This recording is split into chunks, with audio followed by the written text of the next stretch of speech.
మంత్రులు ఉన్నారు.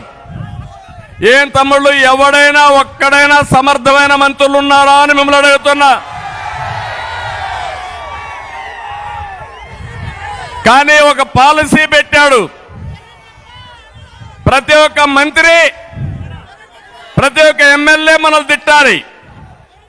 మీరు చూస్తే వైసీపీలో బూతు రత్న అయితే ఎమ్మెల్యే టికెట్, బూత్ సామ్రాట్ అయితే వాడికి మంత్రి పదవి. ముందు నన్ను తిట్టాలి, పవన్ కళ్యాణ్ తిట్టాలి, లోకేష్ తిట్టాలి, అప్పుడే వీళ్ళకి మంత్రి పదవులు, అప్పుడే ఎమ్మెల్యే సీట్లు, అప్పుడే ఎంపీ సీట్లు. ఇది ఎక్కడ సౌభాగ్యం అని అడుగుతున్నా. డయాఫామ్ వాల్ అంటే తెలియని వ్యక్తి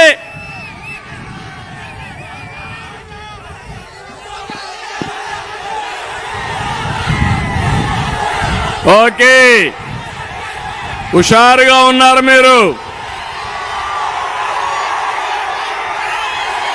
డయాఫామ్ వాల్ అంటే తెలియని వ్యక్తి ఇరిగేషన్ శాఖ మంత్రి,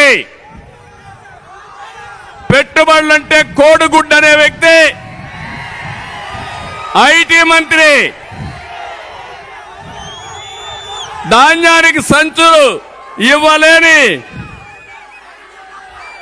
మంత్రి పౌర సరఫరాల మంత్రి, కోర్టు ఫైలు లేపేవాడు వ్యవసాయ శాఖ మంత్రి, గనులు మింగేసేవాడు గనుల శాఖ మంత్రి, క్లబ్బుల్లో డాన్సులు వేసే ఆవిడ మహిళా సంక్షేమం కోసం మాట్లాడుతుంది. ఏ తమ్ముళ్ళు, అర్థమైందా మీకు ఇప్పటికైనా వీళ్ళ యొక్క వేషాలు? వీళ్ళ పెట్టుకొని మనం అంతా కూడా రాజకీయం చేయాల్సి వస్తా ఉంది.